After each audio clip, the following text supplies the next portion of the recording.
اللهم صل على سيدنا محمد يا رب صل وسلم دائما ابدا على حبيبي. ہمارے پاس جو علم کے ذرائع ہیں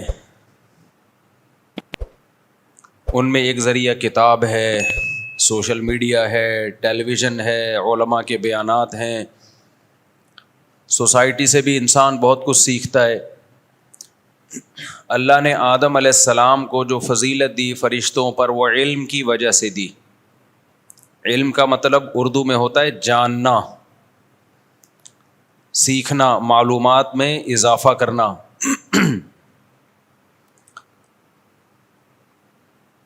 جس کے پاس جتنا علم ہوگا اللہ اس کو اتنی زیادہ فضیلت دے گا دوسروں پہ.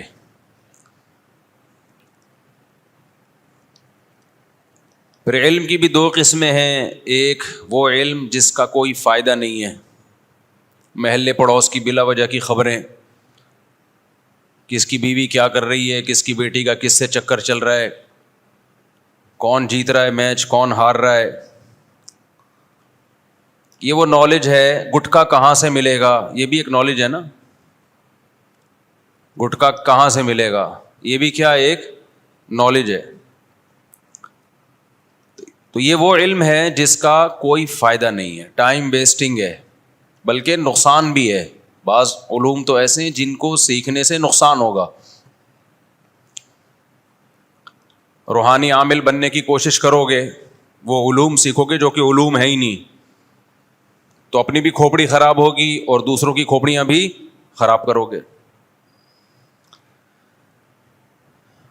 تو کچھ علوم تو ایسے ہیں جن سے کوئی فائدہ نہیں ہے، لغو، بیکار کی بات ہے. لیکن کمال کی بات یہ کہ آج ہر قسم کی معلومات کو کمال سمجھا گیا. جی بندے کے پاس نالج بہت ہے. اور کچھ نالج ایسی ہے جو نقصان دہ ہے، اس کا نہ پتہ ہونا زیادہ بہتر ہے. نہ پتہ ہونا زیادہ بہتر ہے، فائدے میں رہو گے. چرس کہاں ملتی ہے، ہیروئن کہاں ملتی ہے، چرس پینے کے بعد کیا ہوتا ہے، یہ نالج الحمدللہ ہمیں اور آپ کو نہیں ہے. نہ ہی پتہ ہو تو اچھا ہے. شراب کا ذائقہ کیسا ہے، یہاں لوگوں کو نہیں پتہ ہوگا. الحمدللہ ہمارے یہاں، میری تو خیال یہی ہے کہ نہیں پیتے الحمدللہ.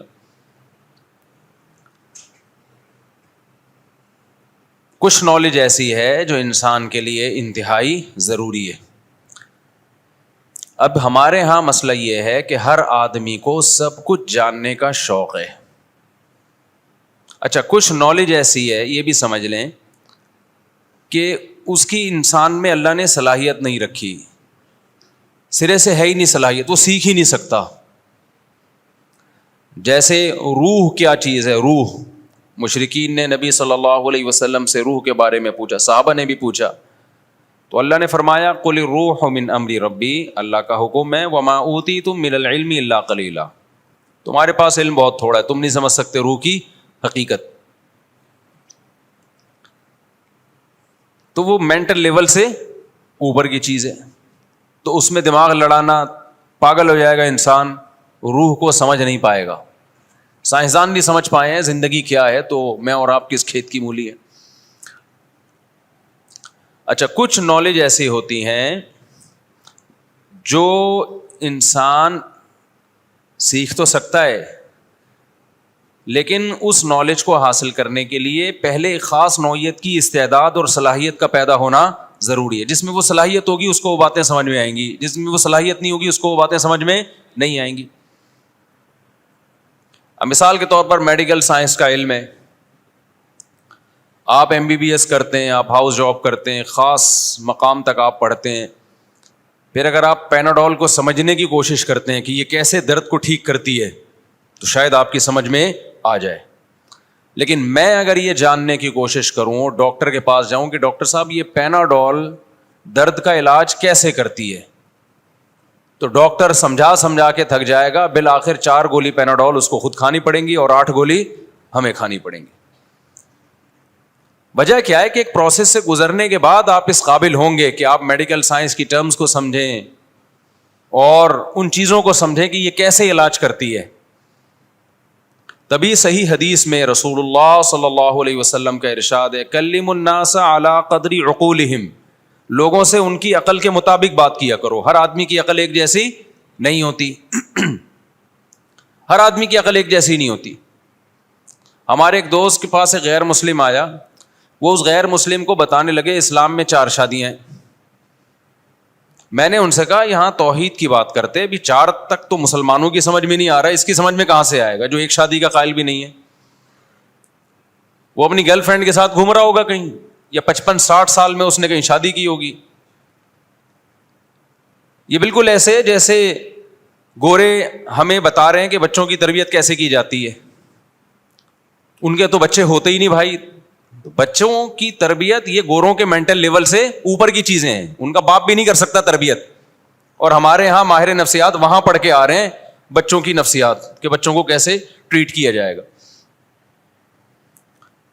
مولویوں سے پوچھو بچوں کی کیسے تربیت ہوتی ہے، پڑھے لکھے مولویوں سے. ہر مولوی بھی بعض تو درندوں کی طرح کوٹتے پیٹتے ہیں گاؤں دیہاتوں میں، قاریوں سے اللہ بچائے. تو وہ تو برباد کر دیتے ہیں بچوں کی زندگیاں، مار پیٹ کے بد اخلاق بنا دیتے ہیں ان کو. قاری بھی، اور گاؤں دیہاتوں میں اسکولوں میں بھی ایسا ہوتا ہے. سارے قاری نہیں، یعنی جو ایسا کرتے ہیں ان قاریوں کی بات کر رہا ہوں، کیونکہ ہم نے بہت سے قاری دیکھے ہیں جنگلیوں کی طرح بچوں کو کوٹتے ہیں، درندوں کی طرح مارتے ہیں، بچوں کے اخلاق بگاڑتے ہیں. خود بھی کوٹے پیٹے ہوتے ہیں نا، تو بدتمیز بن چکے ہوتے ہیں. تو ان قاریوں سے نہیں پوچھیں آپ، وہ تو اپنی بیچارے کی تربیت نہیں ہوئی ہے. نہ ان ٹیچروں سے پوچھیں، ان کی اپنی تربیت نہیں ہوئی ہے. تو بچوں کی تربیت کیسے کی جائے یہ گوروں کے مینٹل لیول سے اوپر، ان کو نہیں پتا بھائی. تو وہ خود کیوں پی رہے ہیں شراب؟ ابا نے تربیت کی ہوتی تو شراب پیتا. ان کے ہاں یہ تربیت میں داخل ہی نہیں ہے شراب کباب.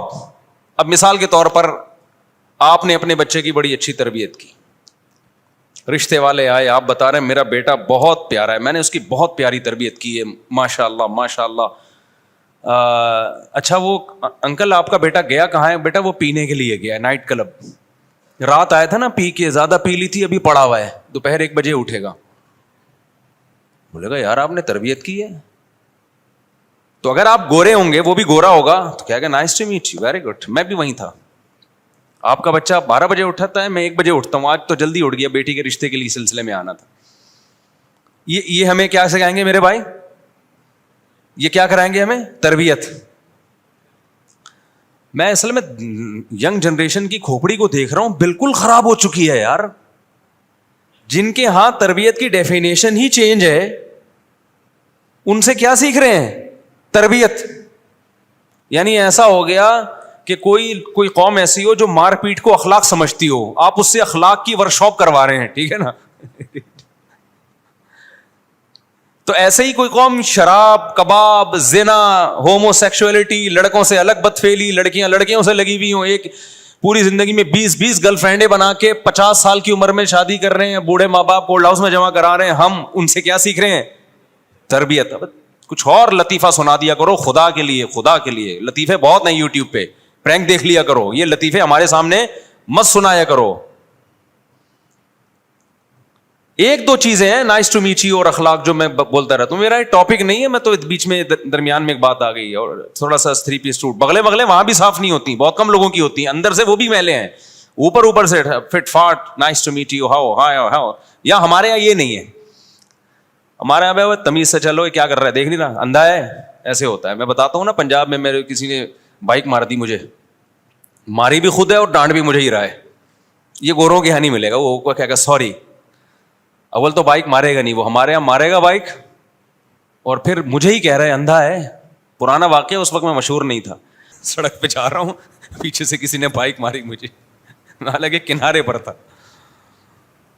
اور پیچھے اس کے خواتین بھی بیٹھی ہوئی ہیں بائک پہ اس کے ساتھ. تو خواتین کی وجہ سے آدمی اور تھوڑا خیال کر لیتا ہے، یار ایسے بائک ماری ہے. تو میں نے جب پیچھے مڑ کے دیکھا، انا ہے، ویگدا نہیں ہے، ہاں اگوں ہی اگوں جا رہا ہے، پچھوں ویگدا ہی نہیں ہے. یہ لفظ مجھے وہاں سے یاد ہوا، اگوں ہی اگوں جا رہا ہے، پچھوں ویکھدا ہی نہیں ہے. اردو میں تو آدمی لڑ بھی نہیں سکتا صحیح طریقے سے. میں اس کو کیا کہتا؟ لیڈیز کو بٹھا کے تم جا رہے ہو، میں تم سے کیا تمہیں سناؤں گا؟ میں اگوں ہی اگوں اندھا ہے، اگوں ہی اگوں ویکھدا ہے، پچھوں ویکھدا ہی نہیں ہے. مجھے یہ لفظ پنجابی کا وہاں سے یاد ہوا. میں نے رٹا لگایا، میں نے کہ اگوں ہی اگوں ویکھدا ہے، پچھوں ویکھدا ہی نہیں ہے. میں نے رٹا لگا کے یاد کر لیا. لیکن میں کہتا ہوں جس نے مجھے ٹکر ماری تھی نا، وہ پھر بھی گوروں سے اخلاق میں اچھا تھا. جو 4 چیزیں ہیں، تمیز یہ تو اسکولوں میں سیکھ ہی نہیں رہے تو گھر میں ہے. لیکن میرے بھائی وہ پھر بھی بہت ہے. وہ شراب نہیں پیتا، وہ کہیں اپنی بہن بیٹی کو لے جا رہا ہوگا کالج اسکول چھوڑنے جا رہا ہے، گورا لے کے جاتا ہے بھائی، اپنی بچی کو اسکول چھوڑنے جا رہا ہو اس بچی کے مستقبل کی خاطر. وہ کوئی اپنی بہن بیٹی ہوگی یا بیوی ہوگی، اس کو کہیں برگر کھلانے لے جا رہا ہوگا. جوان آدمی، انگریز بھی برگر کھلاتا ہے اپنی بیوی کو 55 سال کی عمر میں. 40 45 30 سال میں وہ بیوی کی ٹینشن نہیں پالتا. اس کو پتا ہے یہ ٹینشن ہے. اور گرل فرینڈ پالتا ہے، اس کو بھی اپنے خرچے پہ برگر نہیں کھلاتا. گرل فرینڈ بھی اپنا برگر اپنے خرچے پہ کھائے گی. ہمارے یہاں تو گرل فرینڈ کے بھی آداب ہیں بھائی، گرل فرینڈ رکھنے کے بھی آداب ہیں ہمارے یہاں. ہے تو یہ بھنگی چماروں والا کام. خیر، تو بات کہاں سے کہاں چلی جاتی ہے. لوگ ہمیں بتا رہے ہوتے ہیں ایکچولی میں نے اس کو سنا ہے، وہ بتا رہے ہیں بچوں کی تربیت. تو بھائی یہ نیچرل ویچرل نہیں ہے، ان کے یہاں بچے نہیں ہوتے. وہ ان کے یہاں بچوں میں ڈپریشن کی بیماریاں زیادہ ہیں، ہمارے یہاں کم ہیں. اس لیے کہ ہمارے یہاں بچے زیادہ ہوتے ہیں، ڈپریشن دیتے رہتے ہیں. وہ بڑا بھائی چھوٹے بھائی پہ اپنی ٹرک نکال لے گا، چھوٹا آگے پارسل کر دے گا، سب سے والا چھوٹا ابا اماں کو ٹینشن دے گا. جب شوہر کے پاس ٹینشن آئے گی وہ بیوی کو پارسل کرے گا، بیوی کہیں اور پارسل کر دے گی. دوبارہ سائیکل ہے. وہ پھر نیچے والے کو اتنے میں ہوتے ہوتے 2-4 منٹ کے بعد یہ سائیکل رک جاتی ہے. گوروں کے پاس کوئی ریلیشن ہی نہیں ہے، ریلیشن ہی نہیں ہے. نیچرل لائف تھوڑی ہے ان لوگوں کی، نیچرل تو بھائی ہماری لائف ہے. تو اس لیے وہ ہمیں نہیں بتایا کرو. گورے ایکچولی کہتے ہیں بچے کی یہ نفسیات ہے، وہ اسٹریس لیول بتاتے رہتے ہیں نا، اسٹریس لیول یوں جاتا ہے، ہارمونز یوں چلے جاتے ہیں، پھر ہارمونز یوں ہوتے رہتے ہیں ہارمونز.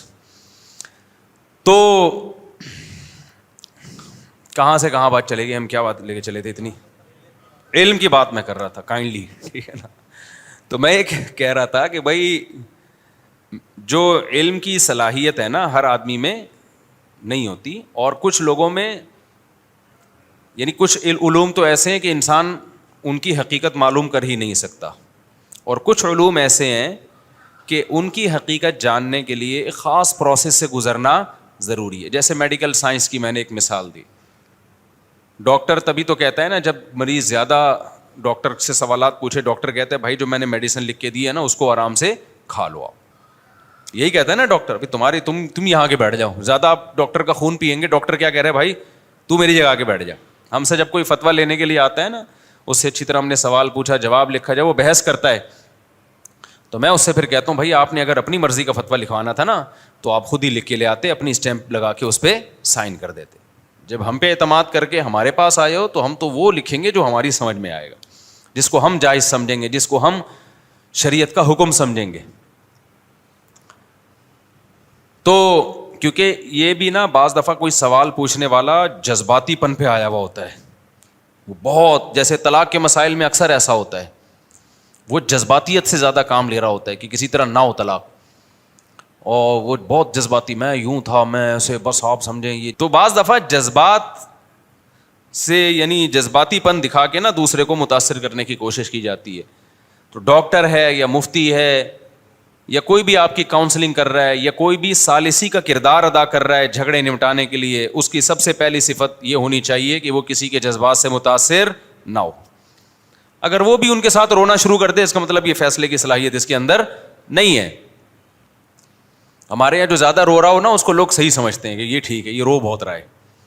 خیر، تو کچھ علوم ایسے ہیں کہ آپ جب تک کہ خاص مقام تک نہیں پہنچو گے آپ ان علوم کی حقیقت نہیں سمجھ سکتے. ہم جب عربی گرامر پڑھتے تھے تو ہم نے جب گرامر شروع کی تو بہت سارے سوالات ہوتے تھے، یہ ایسا کیوں، ایسا کیوں نہیں ہے. ہمارے استاذ کہتے تھے ابھی رٹا لگا کے یاد کر لو، اس کی لاجک تمہیں ابھی سمجھ میں نہیں آئے گی، بعد میں خود بخود سمجھ میں آ جائے گی. ایسا ہی ہوا.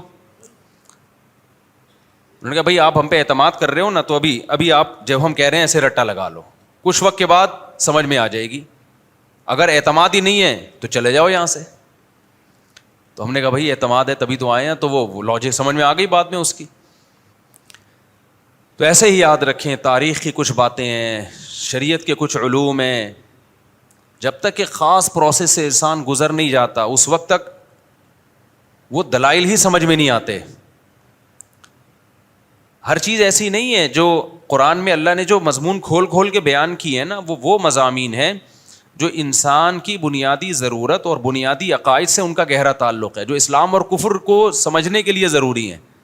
آگے جب آپ مسائل کی بحث میں جاؤ گے تو پیچیدگیاں ہوتی چلی جائیں گی. اس میں جب تک آپ کو ان علوم میں مہارت نہیں ہوگی تو اس وقت تک میں لوگوں سے کہتا ہوں نا جو کہتے ہیں مسائل بتانے میں قرآن بہت آسان ہے, میں ان سے کہتا ہوں وراثت کے مسائل قرآن سے کھول کھول کے بیان کر دو, ترجمہ پڑھ کے. وہ نہیں کر سکتے. اگر قرآن کا ترجمہ پڑھ کے وراثت کے مسائل میں انسان چیمپئن ہو سکتا تو وراثت کے جتنے مسائل ہیں لوگ مفتیوں سے پوچھتے ہیں بھائی قرآن کا ترجمہ پڑھ لو تمہیں پتہ چل جائے گا. لوگ کہتے نہیں پتہ چل رہا, کہتے ہیں کہ نہیں کہتے.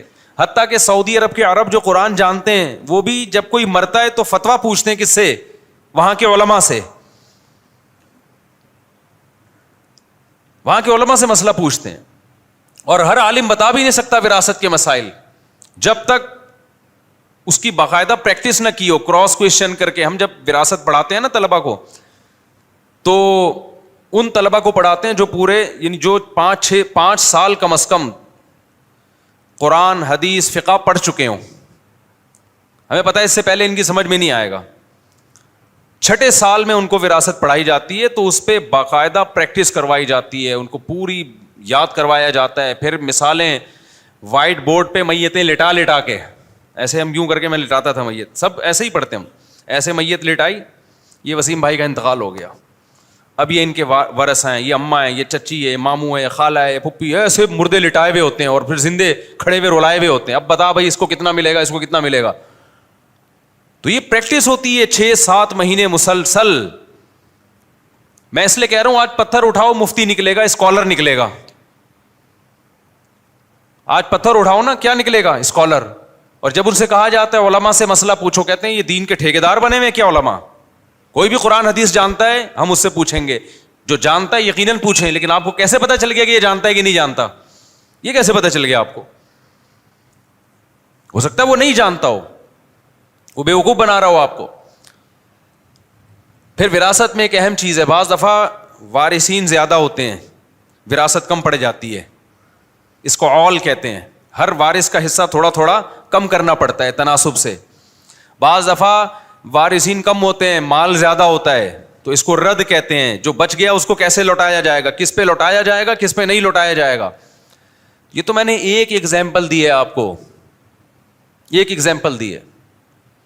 آج جب کہیں بات ہو رہی ہوتی ہے نا بھئی مفتی ایسے بنتے ہیں, لوگوں نے بڑے الٹے سیدھے کمنٹس کیے ہوتے ہیں. مولانا صاحب ہیں, مفتی صاحب ہیں, مشہور مفتی, ان کا کہیں بیان آیا, ان سے کسی نے پوچھا مفتی کیسے بنتے ہیں, انہوں نے پورا پروسیس بتایا. نیچے لوگوں نے کمنٹس کیے ہوئے تھے یہ کوئی مفتی ضروری نہیں ہے, کوئی اس کے لیے کوئی وہ ضروری نہیں ہے, ہر شخص قرآن و سنت خود سیکھے. یقیناً سیکھے, لیکن سیکھے گا انسانوں سے ہی, علماء سے ہی, مفتیوں سے ہی. ورنہ جس کے پاس سیکھنے کے لیے جائے گا وہ 4-6 باتوں کے بعد خود پھنس جائے گا. وہ کہے گا بھائی یہ میری فیلڈ نہیں ہے. تو یہ جو میں جو بیان لے کے چلا تھا میں اس کو سمیٹتا ہوں. تو میں یہ عرض کر رہا تھا کہ علم کی 3 قسمیں, ٹھیک ہے نا. ایک علم وہ جس کی آپ میں سرے سے صلاحیت ہے ہی نہیں, ایک علم وہ جس کی صلاحیت ہے لیکن ہر ایک میں نہیں ہے, کچھ لوگوں میں ہے اور کچھ لوگوں میں نہیں ہے. تو اس طرح سے ہم نے 3 قسموں میں تقسیم کر دیا. پھر جتنی قسم میں بھی ان میں بنیادی 2 قسمیں ہیں, کچھ علوم وہ بلکہ 3 قسمیں ہیں. کچھ علوم وہ ہیں جن کے سیکھنے سے آپ کو نقصان ہوگا, کچھ علوم وہ ہیں جن کے سیکھنے سے نہ فائدہ ہوگا نہ نقصان, ٹائم ویسٹنگ ہوگی, اور کچھ علوم ایسے ہیں جن کو سیکھنے سے آپ کو دنیا میں یا آخرت میں فائدہ ہوگا. تو نبی صلی اللہ علیہ وسلم اور اسلام اور قرآن ان علوم کو فوکس کرتا ہے کہ جن کی آپ کے اندر صلاحیت بھی ہو, نمبر 2 جن کو سیکھنے سے, جس نالج کے آنے سے آپ کو دین یا دنیا میں فائدہ بھی ہو. تو آپ چھنی سے چھانے, صبح و شام جو آپ معلومات لے رہے ہیں نا, اب علم کے ذرائع بہت سارے ہیں. یوٹیوب ایک ذریعہ ہے, مذہبی اسکالرس کو سننا اور ڈاکٹروں کو سننا, ٹیلی ویژن میں سارا دن بیٹھ کے پروگرام دیکھنا, یہ سارے کس کے ذرائع ہیں؟ علم دیکھنے سے بھی علم آتا ہے, سننے سے بھی علم آتا ہے, کتاب پڑھنے سے بھی بولو علم آتا ہے. کچھ علوم ایسے ہیں جو آپ کوشش کے بغیر ہی آ رہے ہوتے ہیں, وہ یعنی آپ سیکھنے کی کوشش نہیں کرتے لیکن ماحول آپ کو سکھا رہا ہوتا ہے.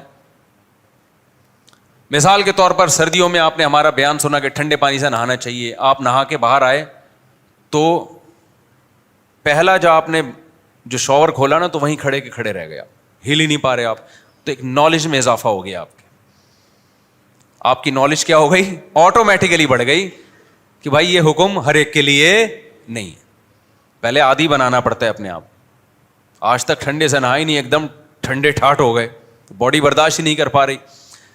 یہ نالج ایسی نہیں جو آپ نے سیکھنے کی کوشش کی ہو, آٹومیٹیکلی آپ کو یہ نالج مل گئی. دوسری شادی کے بعد انسان, منہ سے ایک لفظ آ رہا تھا, ایسے ذلیل ہوتا ہے. وہ جو جیسے ہمارے یہاں کہتے ہیں نا فلانے کی طرح ذلیل ہو گیا, اب وہ اچھا نہیں لگ رہا وہ لفظ. ابے کتوں کی طرح ذلیل, اب کیا بولوں اس میں اور کس طرح ذلیل ہوتا ہے آدمی. کیونکہ پہلے سسرال سے اتنا دباؤ, اتنی گالیاں, اتنی صلواتیں, یہ نالج بھی جب تک آپ کو تجربہ نہیں ہوتا نا اس وقت تک یہ نالج حاصل, حالانکہ آپ نے شادی ذلیل ہونے کے لیے کی نہیں تھی, یہ نالج حاصل کرنے کے لیے تھوڑی کی تھی آپ نے دوسری شادی کے دیکھو کیسے ذلیل ہوتے ہیں. لیکن جب آپ نے کی, آپ نے تو اس لیے کی مزے اڑانے کے لیے, ایک بیوی تھی 2 ہو جائیں گی, لیکن آپ کی نالج میں ہوتے ہی کرتے ہی اضافہ ہو گیا کہ یہ والے علوم میرے پاس اس سے پہلے نہیں تھے جو اب میرے پاس مجھے اللہ نے علوم دیے ہیں. یہ علم نہیں, بہت سارے علوم حاصل ہوں گے آپ. ذلت کی ڈیفینیشن پتہ چلے گی کہ اصل میں ایکچولی ذلت اس کو بولتے ہیں. اس سے پہلے تو ہم باپ سے ڈانٹ کھانے کو ذلت سمجھتے تھے. وہ ایک آدمی کا بڑا اچھا کلپ آیا کہ ٹیمپریچر کے بارے میں لکھا ہوتا ہے نا, اتنے ڈگری ٹیمپریچر ہے لیکن فیل اتنا ہوتا ہے نا, تو لوگ بڑے پریشان ہوتے ہیں یار جب جتنے ڈگری ٹیمپریچر ہے, ہیٹ ہے 30 ڈگری ہے تو فیل بھی 30 ہونی چاہیے نا, 30-35 کیوں ہو رہی ہے, 30 ڈگری جو فیلنگ میں 35. تو اس نے بتایا کہ اس کی مثال ایسے ہے جیسے آپ کے ابا نے آپ کو تھپڑ مارا اور اسی دوران آپ کا دوست آ گیا, تو تھپڑ سے جو آپ کو ذلت ہوئی تھی نا وہ تو ذلت جتنی ہونی چاہیے تھی, لیکن جیسے ہی آپ کا دوست آ گیا اور آپ کے منہ پہ اس نے نشان دیکھا تو فیلنگ کیا ہوں گی, وہ ڈبل ہوں گے. سمجھ رہے ہو کہ نہیں؟ تو کچھ نالج ایسی ہیں جو ہم نہ چاہتے ہوئے بھی ہمیں حاصل ہو رہی ہوتی. بہت ساری نالج کی ایسی قسمیں ہیں جو ہمیں نہیں پتا ہوتا لیکن ہم تجربوں سے سیکھ رہے ہوتے ہیں. وہ گاڈ گفٹڈ نالج ہوتی ہے اور وہ زیادہ تر مفید نالج ہی ہوتی ہے. وہ اللہ کی طرف سے نالج ہے کہ اللہ سکھا رہا ہوتا ہے. اب ذلیل تو ہوتے ہیں 2 شادیوں کے بعد, لیکن پھر بھی کریں آپ اس ذلت کو اللہ کے لیے برداشت کریں. تو اب ایک بات اچھی طرح سمجھ لیں, ہم جو صبح و شام جو ہمارے پاس نالج آ رہی ہے فیس بک سے, یوٹیوب سے, ٹک ٹاک سے, انسٹاگرام سے, کتابوں سے, ٹیچروں سے, مذہبی اسکالر سے, مسجدوں میں بیانات سے, اس میں آپ کو جو غیر اختیاری نالج ہے اس کو تو آپ روک نہیں سکتے, وہ تو آٹومیٹیکلی آپ کو اللہ کی طرف سے مل رہی ہے اور وہ مفید نالج ہی ہوتی ہے. آپ کو فطرت سکھا رہی ہوتی ہے کہ یہ غلطی دوبارہ مت کرنا. جیسے مجھے یاد ہے بچپن میں ہماری دادی کی رشتہ دار لگتی تھیں, بلکہ ہماری والدہ کی دادی لگتی تھیں, وہ ہم چھوٹے بچے تھے تو انہوں نے وہ پان کھاتی تھیں. اللہ نے مجھے سگریٹ پان سے اس واقعے کی وجہ سے بھی بچایا ہوا ہے. تو کیا تھا کہ بچوں کو شوق ہوتا ہے, میری عمر 10 سال تھی تو میں نے جا کے چپکے سے جا کے ان کا تمباکو کا ڈبہ کھولا. میں نے کہا یہ کیا کھاتی ہیں صبح شام, ایسے چٹکی بھر کے نا تمباکو کی منہ میں بھر لی کھانے کی نیت سے کہ ٹرائی کر کے دیکھتے ہیں کیا ہے یہ. الحمدللہ ایسا نالج میں اضافہ ہوا. حالانکہ میری نالج حاصل کرنے کی نیت یعنی میرے تو یہ تھی کہ کچھ تو اس میں مزہ ہے, میں نے تو یہ کہا نا بھی ٹرائی کر کے دیکھتے ہیں کیا, یہ نیت نہیں تھی, سوری, نیت یہ تھی کہ یہ جو ہماری والدہ کی دادی ہیں یہ اتنے شوق سے یہ پابندی کے ساتھ کھاتی ہیں, کچھ تو نشہ ہوگا نا اس میں, ہم بھی کھاتے ہیں. تو وہ اتنی سی چٹکی لیتی ہیں, ہم نے کہا چمچ بھر کے ہم نگل لیتے ہیں اس کو. تو جب میں نے وہ کھایا ہے تو الحمدللہ اتنی نالج میں میرے اضافہ ہوا ہے نا, ایسا اضافہ ہوا. اس کے بعد مجھے نہیں یاد پڑتا کہ تمباکو کبھی سونگھنے کی بھی کوشش کی ہو. شکر ہے نگلا نہیں, میں جب چبایا ہے میں نے اور جو میرا دماغ گھوما ہے, الٹیاں لگی ہیں اور بتا بھی نہیں سکتا تھا کہ پٹوں گا میں, تو چھپ کے کہیں کمرے میں بیٹھ گیا کہ اس کے اثرات جب ختم ہوں گے تو میں نمودار ہوں گا. خیر, یہ وہ والی نالج ہے جو ہمیں کس کی طرف سے ملتی ہے؟ گاڈ گفٹڈ، اللہ کی طرف سے ملتی ہے یہ نالج. اس کا بڑا فائدہ ہو گیا نا فائدہ، اس کے بعد ایسی جی تیسی بھائی سے تو جان چھڑاؤ. تو جو نالج اللہ کی طرف سے مجھے اور آپ کو مل رہی ہے وہ تو ہم روک نہیں سکتے. کچھ نالج ہم خود سیکھ رہے ہوتے ہیں. میں اس نالج کی بات کر رہا ہوں کہ اس کے بارے میں شریعت کے احکام کیا ہیں. سمجھ رہے ہو کہ نہیں سمجھ رہے؟ کہ جو نالج ہم خود حاصل کرتے ہیں اس بارے میں ایک اصول اور ضابطہ پہلے تو یہ قاعدہ سمجھ لیں کہ نالج کے بغیر انسان نہیں ہے، وہ گدھا ہے. علم کی بیس پر اللہ نے آدم کو فضیلت دی نا، وَعَلَّمَ آدَمَ الْأَسْمَاءَ كُلَّهَا اقرأ بِاسْمِ رَبِّكَ الَّذِي خَلَقَ. پڑھیے آپ، الذي خلق الانسان من علق اقرأ وربك الاکرم الذي علم بالقلم، جس نے قلم سے انسان کو سکھایا. علم الانسان ما لم يعلم، وہ کچھ سکھایا جو وہ نہیں جانتا تھا. تو امپروومنٹ ہو رہی ہے روز بروز نالج میں. تو انسان کو اللہ نے نالج کی بیس پہ فضیلت دی ہے، کس پر؟ گدھے گھوڑوں پر، جانوروں پر. تو جو آدمی نالج حاصل کرنے کی کوشش نہیں کرتا وہ انسان نہیں ہے، وہ کیا ہے؟ وہ گدھا ہے بھائی. تو پہلی بات تو یہ معلوم ہی. اب دوسری بات یہ، ہمیں ٹائم بھی محدود دیا اور اللہ نے ہمیں صلاحیتیں بھی محدود دی ہیں. یہ سب چیزیں ایک لمٹ میں ملی ہیں ہمیں. جب آپ کو کوئی نعمت محدود ملتی ہے تو پھر آپ، جب ٹائم آپ کے پاس محدود ہو، ٹائم آپ کے پاس محدود اور کسی چیز کو لینے کی صلاحیت بھی محدود، تو پھر آپ اس کی طرف جاتے ہو کہ الاہم فالاہم، جو جتنی قیمتی چیز ہے اس کو لینے کی کوشش کرو. دیکھو مثال کے طور پر آپ کسی کمرے میں گئے، بادشاہ سلامت نے وہاں سونے کے سکے بھی رکھے ہوئے ہیں، چاندی کے سکے بھی رکھے ہوئے ہیں، تانبے کے سکے بھی پڑے ہوئے ہیں، وہاں ڈالر بھی ہیں، ریال بھی ہیں، پاکستانی کرنسی بھی ہے، جاپان کی کرنسی بھی ہے، بہت سارے کرنسیاں اور خزانے اور ہیرے جواہرات پڑے ہوئے ہیں وافر مقدار میں. اگر آپ کو لامحدود ٹائم دیا ہو اور آپ کے پاس 8-10 کنٹینر کھڑے ہوئے ہوں، ٹرک کے اوپر نا 8-10 کنٹینر ہوں، تو آپ کو جلدی نہیں ہے، آپ ایک چونی بھی نہیں چھوڑو گے. کیا خیال ہے بھائی؟ نہیں آ رہی میرا خیال ہے بات سمجھ. 1 روپے بھی نہیں چھوڑو گے آپ کہو گے ٹائم قیامت تک ہے ٹھیک ہے، اور کنٹینر وہ بھی بہت بڑا ہے. تو اب آپ کیا کرو گے؟ آپ کھرچنا شروع کرو گے، بولو گے بھائی جلدی نہیں ہے، پہلے 1 روپیہ اٹھا لو، پاکستانی کرنسی ہے، اس سے ہمیں ایک ایز اے پاکستان محبت ہونی چاہیے. اب ہے نہیں ہے، اللہ ہی بہتر جانے. ہم نے کیا کیا، وہ کوئی بات نہیں، ڈالر ہاتھ میں آ گیا ڈالر پکڑ لو، سونا ہاتھ میں آ گیا سونا اٹھا لو، چاندی ہاتھ میں آ گئی چاندی اٹھا لو، کوئی مسئلہ نہیں ہے. لیکن اگر آپ کے پاس ٹائم قیامت تک نہ ہو، ٹائم آپ کے پاس محدود ہو، آپ کے پاس 2 گھنٹے ہیں یا 1 گھنٹہ ہے، اور آپ کے اندر اس خزانے کو اٹھانے کی صلاحیت بھی اتنی نہیں ہے، 1 گھنٹے میں سارا اٹھا سکتے بھی ہو تو ظرف نہیں ہے اتنا، کشکول آپ کے پاس چھوٹا سا ہے، چھوٹا سا برتن ہے، کنٹینر نہیں کھڑے ہوئے باہر آپ کے پاس. اللہ کرے یہ باتیں کھوپڑی میں بیٹھ جائیں. بہت اہم باتیں کر رہا ہوں، اللہ مجھے بھی عمل کی توفیق دے. آج ہماری زندگی کا بہت بڑا حصہ فضول معلومات، فضول اعمال اور فضول کاموں میں ضائع ہو رہا ہے. اس کی مثال قرآن نے بیان کی، الذین ضل سعیہم فی الحیات الدنیا، یہ وہ لوگ ہیں جن کی کوششیں برباد ہو رہی ہیں حالانکہ یہ سمجھ رہے ہیں کہ ہم بہت اچھی محنت کر رہے ہیں. تو اب آپ کا ظرف بھی چھوٹا، کشکول چھوٹا سا ڈبہ ہے آپ کے پاس، اور ٹائم بھی آپ کے پاس 1 گھنٹہ یا آدھا گھنٹہ یا 15 منٹ ٹائم ہے. تو پھر میرے بھائی آپ کوشش کرو گے ان میں جو سب سے مہنگی کرنسی ہے، سب سے مہنگے سکے ہیں، ان کو فوکس کرو آپ. اب اس دوران کوئی بیوقوف آئے، آپ جا رہے ہو ڈالر کی طرف، وہ آ کے کہے یہ پاکستانی روپیہ اٹھا لے، یہ کیوں چھوڑ رہا ہے بھائی اتنے، اس کے یہ 10 روپے کا کچھ نہیں تو کم از کم گٹکا تو آ جائے گا، لے.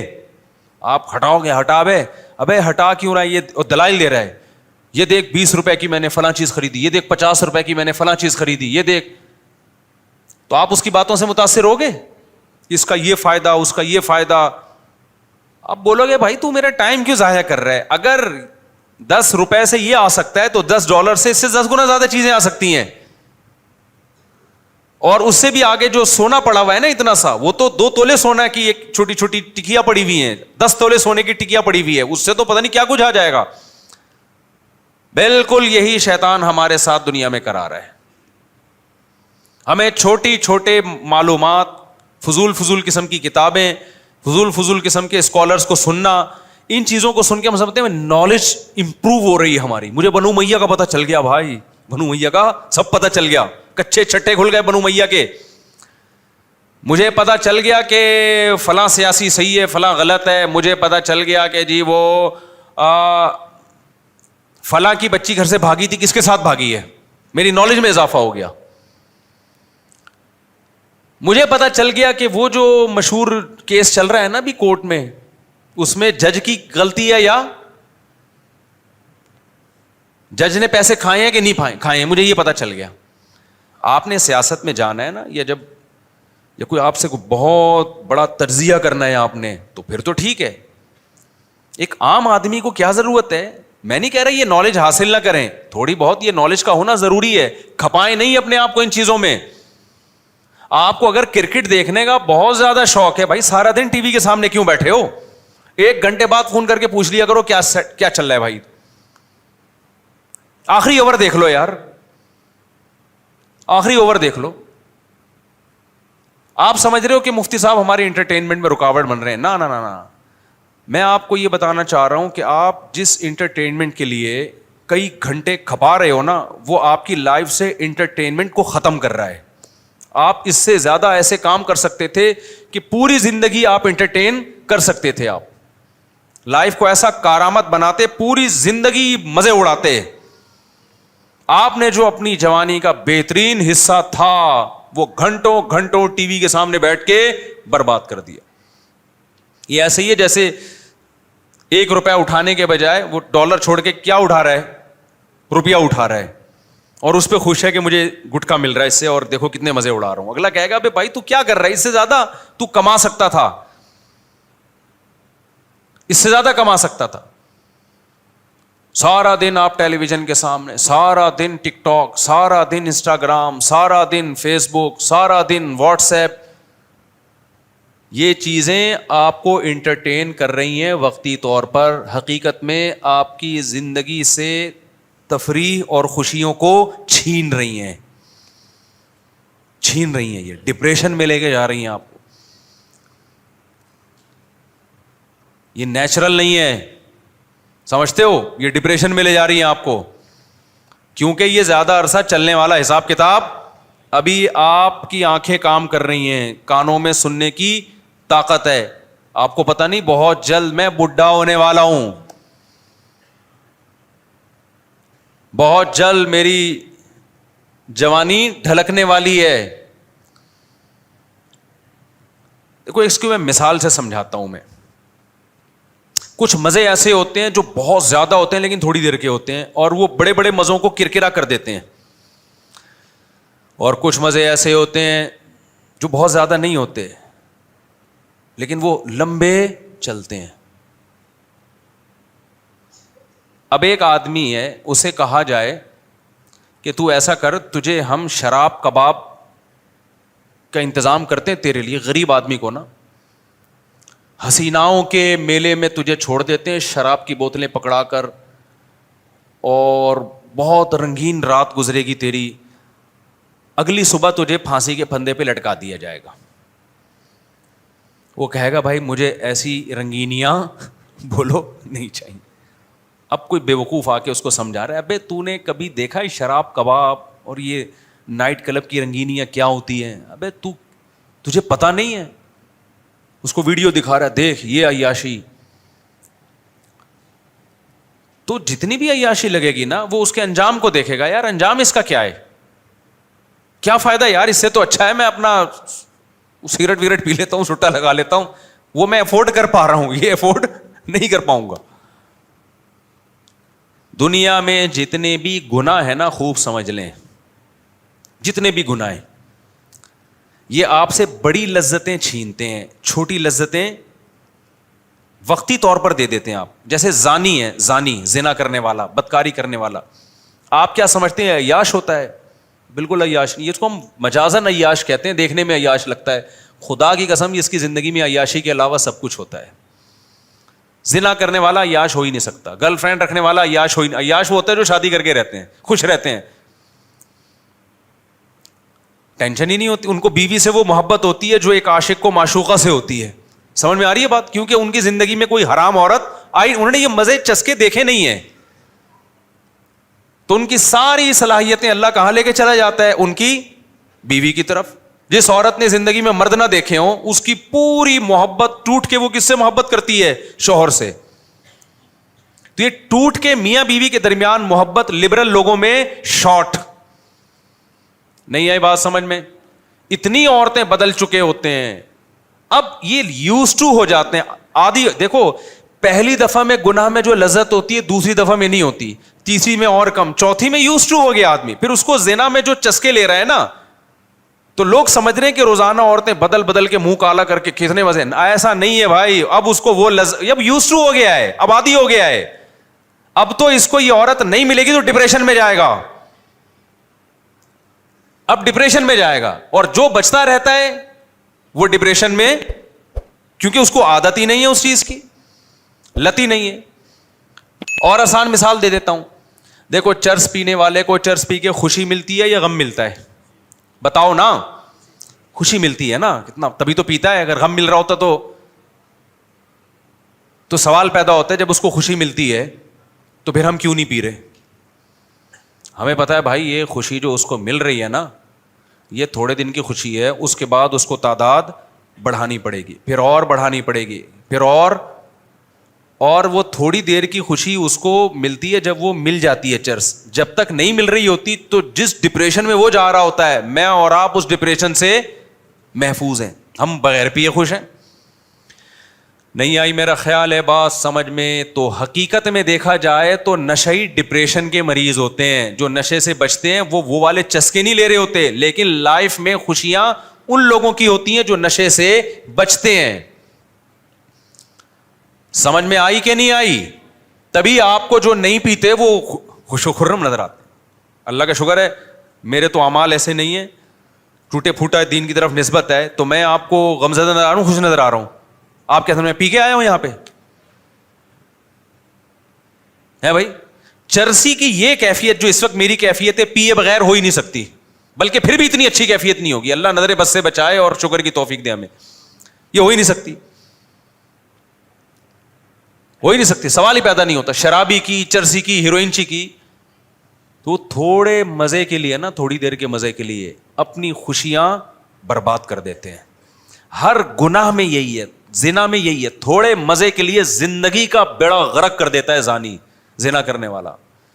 اس کی زندگی سے اللہ خوشیاں چھین لیتے ہیں. ہر وقت گھوڑے, گدھوں, کتوں, بلوں کی طرح عورت کے پیچھے بھاگتا ہے. جو جیسے کہ آج کل ہمارے نوجوان ہو گئے, گدھے گھوڑے میں اور انسانوں میں فرق. گدھے کو دیکھا ہے, جب گدھی نظر آئے گی بھاگے گا اس کے پیچھے, کتنا سریا اس کے گردن پہ ہو نا, گدھی کو نہیں چھوڑتا وہ, گدھی نظر آئے گی وہ بھاگے گا. تو یہ جو گرل فرینڈ, بوائے فرینڈ اور یہ جو زانی ہے نا, جو لڑکیوں کے ٹھرکی ہوتے ہیں, نکاح کرنے سے ٹھرک ختم ہوتی ہے, بڑھتی نہیں ہے, یہ ذہن میں رکھو. اور نکاح کے علاوہ جتنے راستے ہیں یہ ٹھرک کو کم کرنے کے بجائے بڑھاتے ہیں. تو ان کو تو زندگی بھر قابل ترس ہے میرے بھائی. یا نائٹ آپ کیونکہ جاتے نہیں تو آپ کو پہلی دفعہ میں لگے گا یار کیسی رنگینیاں ہیں یار, ناچ رہے ہیں, گا رہے ہیں, پی رہے ہیں, او یار یہ انجوائے. اور ہم یہاں جمعے کی تقریر سن رہے ہیں مفتی صاحب, اصل انجوائے تو وہ کر رہے ہیں. وہ تھوڑی دیر کا انجوائے کر رہا ہے, اور اگلی دفعہ میں اس کو یہ مزہ نہیں آئے گا جو پہلی دفعہ میں آیا. تیسری دفعہ میں بور ہو جائے گا, بولے کیا ہے یار وہی گانا, صحیح ہے نا, کوئی نیا لے کر آؤ. اب مائیکل جیکسن کتنے گانے روزانہ لے کر آئے بھائی, کتنی چیزیں لائے گا, اتنے گانے تھوڑی بنتے ہیں روز. اور گانے کی لذت کتنی دیر کی ہے, تھوڑی دیر کی, وہ بھی تھوڑی دیر کی لذت ہے. اسی لیے قرآن نے کیا کہا ہے, من اعرض عن ذکری, جو میری یاد سے اعراض کرے گا, تو سب سے پہلا عذاب تو دنیا میں آئے گا. فَإِنَّ لَهُ مَعِيشَةً ضَنْكَا, اللہ کہتے ہیں اس کی زندگی کو تنگ کر دوں گا میں. ایسے گھٹن کا ماحول لگے گا نا اس کو, ایسا لگے گا جیسے میں کسی جیل کی کوٹری میں بند ہوں. خوشیاں صرف اہل اللہ کے پاس ہوتی ہیں, اچھی لائف, خوشیوں والی لائف صرف اللہ والوں کی ہوتی ہے, باقی سب برباد ہے میرے بھائی. منجن ہے منجن, سمجھ رہے ہو خوشی کے نام پہ کیا بک رہا ہے. نفسیاتی ڈاکٹر اگر شریعت کو فالو نہیں کرتا وہ خوشیوں کی باتیں کرے گا, وہ خود خوشیوں میں نہیں ہوگا, کچھ نہیں ہوگا. تو لذت جو ہے نا, حرام لذتیں یہ انسان کو تھوڑی دیر کے لیے لذتیں دیتے ہیں, اس سے اس کی نیچرل لائف کو چھین لیتی ہیں. اب حرام خور جو لوگ ہیں نا, منہ کالا کرتے رہتے ہیں گرل فرینڈ, ان کی شادی کے بعد کی زندگی میں وہ لذت ہی نہیں ہے, کیونکہ 20 عورتیں جس نے منہ کالا کیا ہو اس کو بیوی اچھی لگے گی؟ بولو. بہت سے حرام خور ہو سکتا ہے کہہ سکتے ہیں ہمیں بیوی سے بہت محبت ہے. بھائی یہ محبت ایک امر اضافی ہے. ہو سکتا ہے آپ کے دوست سے آپ کو زیادہ محبت ہو, جتنا آپ کا دوست اپنی بیوی سے محبت کرتا ہے اس کی نسبت زیادہ ہو, لیکن آپ نے تو کو اندازہ ہی نہیں ہے کہ اللہ نے گھر میں محبت کتنی رکھی ہے میاں بیوی میں, ماں باپ اور اولاد میں, اولاد اور ماں باپ میں. یہ تو جب تک آپ نے مزہ چکھا نہ ہو آپ کو کیسے پتا چلے گا کہ میں اس لذت سے حاصل کر رہا ہوں کہ نہیں کر رہا. تو ان لوگوں کو ہمارے حضرت فرمایا کرتے تھے, ان لوگوں کو سکون اور خوشیوں کا پتہ ہی نہیں ہے, یہ لنگڑوں میں پیدا ہوئے ہیں, یہ لنگڑوں ہوئی کو صحت مند سمجھنا انہوں نے شروع کر دیا ہے. ایک آدمی بتاؤ پیدا ہی لنگڑوں میں ہوا, ایک ٹانگ تھی اس کی, اور اس علاقے میں سب ایک ٹانگ ہی تھی, ایک والی تھی نہیں ٹانگ. اب وہ ایک ہی ٹانگ پہ ساری زندگی بیساکھی کے ساتھ گھومتے تھے, تو اپنے آپ کو معذور سمجھیں گے؟ کہیں گے بھائی ہم معذور کہاں ہیں. تو انہیں کہا جائے گا تم 2 ٹانگوں والے چلتے پھرتے دوڑتے دیکھو تو تمہیں پتہ چلے گا کہ تم معذور ہو. تو یہ جو ہمارا بے دین طبقہ ہے نا, جس کو اللہ کا نام لیتے ہوئے موت آتی ہے, دعائیں مانگتے ہوئے موت آتی ہے, اللہ کے گھر کا طواف کرنے میں ان کو بوریت محسوس ہوتی ہے. کتنے لوگ ایسے ہیں مسجد سے وحشت ہے ان کو, کہتے ہیں مسجد میں آتے ہیں ہمارا دل ایک پریشان ہو جاتا ہے. جب میں نکاح کی بات کرتا ہوں تو ان کو وحشت ہوتی ہے, کہتے ہیں یار ایک نیچے نا کمنٹس میں لوگوں نے لکھا ہوا ہوتا ہے, خاص طور پہ ہندوؤں نے تو بہت لکھا ہوا ہوتا ہے, ابے یہ موسلوں کا کام ہے مسلمانوں کا, یہ شادی بیاہ یہ کرو ہی نہیں ہے کام, گرل فرینڈ اس کو بہت پروموٹ کیا جا رہا ہے, گرل فرینڈ بوائے فرینڈ, یہ کیا ٹینشن ہے یار. اور واقعی وہ لوگ اس ٹینشن سے نکل رہے ہیں, لیکن اس ٹینشن سے نکل کے ان کی ٹینشن ریلیز نہیں ہو رہی, بڑی ٹینشنوں میں پھنس رہے ہیں, وہ بڑی ٹینشنوں میں اللہ ان کو ڈال رہا ہے. تو ہم تو ہندوؤں سے کہتے ہیں یہ ٹینشن لے لو, یہ ٹینشن کیا کرو بھائی, بیوی بچوں والی ٹینشن لے لو. تو وقتی ٹینشن ہوگی, لیکن یہ ٹینشن آپ کو بہت بڑی بڑی ٹینشنوں سے بچائے گی. تو ہر گناہ میں یہ, تو میں نالج کی بات کر رہا تھا کہ دیکھو ہمارے پاس ٹائم کم ہے, تو ہم نے وہ نالج لینی ہے جو ہمارے فائدے کی ہو, کیونکہ نبی صلی اللہ علیہ وسلم نے ہمیں دعا سکھائی ہے, اللہم انی اعوذ بک من علم لا ینفع, اے اللہ میں ایسے علم سے تیری پناہ مانگتا ہوں جو فائدہ نہ پہنچائے. تو ہمارے نبی نے تو ہمیں یہ دعا سکھائی, ایسا علم جو فائدہ نہ پہنچائے, اور ہم وہ علم حاصل کر رہے ہیں جو فائدے کے بجائے نقصان پہنچا رہا ہے, نقصان پہنچا رہا ہے. اب آپ ٹک ٹاک پہ دیکھ رہے ہو کہ یہ اس کا ڈانس دیکھوں, یہ زیادہ اچھا ناچتی ہے, یہ وہ والی زیادہ اچھا ناچتی ہے. تو اس نالج سے آپ کو فائدہ ہوگا نقصان ہوگا؟ اس سے تو آپ کو نقصان ہوگا بھائی. لوگ دیکھ رہے ہوتے ہیں یار, کمپیئر کریں وہ جو بیٹس مین ہے. اچھا کرکٹ کے بارے میں بھی لوگوں کے پاس بہت ٹائم ہے کہ سب سے زیادہ اسکور ہسٹری میں بنایا کس نے, مجھے تو نہیں پتا بھائی کس نے بنایا, لیکن بہت سے لوگوں کو پتا ہے کہ سینچریاں زیادہ کس نے ماری ہیں, نو بال پہ سب سے زیادہ آؤٹ کون ہوا ہے, وائٹ بالیں کس نے سب سے زیادہ کروائی ہیں. ایک ایک چیز کی نالج لوگوں نے رکھی ہوئی ہے, ایک ایک چیز کی نالج. ان کو انعام بھی ملتے ہیں ماشاءاللہ بھائی, اس کو پتا ہے کس نے کتنی سینچریاں بنائی, کس نے کتنے اوور پہ لوگوں کو آؤٹ کیا, کس نے کلین بولڈ کتنے کیے, کس نے کیچ آؤٹ کتنے کیے. ارے تمہیں کیا فائدہ ہو رہا ہے میرے بھائی اس نالج کا؟ کیا تو نے ماسٹر کرنا ہے جس میں تجھ سے یہ سوالات پوچھے جائیں گے؟ تو آج سے ایک بات کا عزم کرو کہ جو غیر اختیاری نالج ہے وہ تو آئے گی، وہ جو آپ ٹھنڈے پانی سے نہاؤ گے تو اکڑ جاؤ گے، خود ہی پتہ چل جائے گا کہ یہ کرنے کا کام نہیں. لیکن جو اپنے اختیار سے نالج ہے نا، اس کو ایک چھنی لے لو اور چھانو کہ سارا کچرا ہم نے اپنی طرف آنے نہیں دینا.